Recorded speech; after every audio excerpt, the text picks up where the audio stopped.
My name is Tony. I'm one of the instructors here at Forklift Training, and today I'm going to show you how to correctly mount the counterbalance lift truck using the correct hand and foot holes.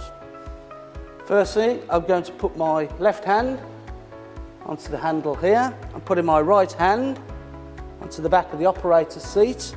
I'm looking down to make sure there's no oil or dirt on the floor. I should give my feet a wipe so I don't take any contamination into the truck. Putting my left foot into the truck, into the footwell, looking up to make sure my head doesn't hit the overhead guard, pulling myself into the operator's seat, swinging my right leg in at the same time. Thank you.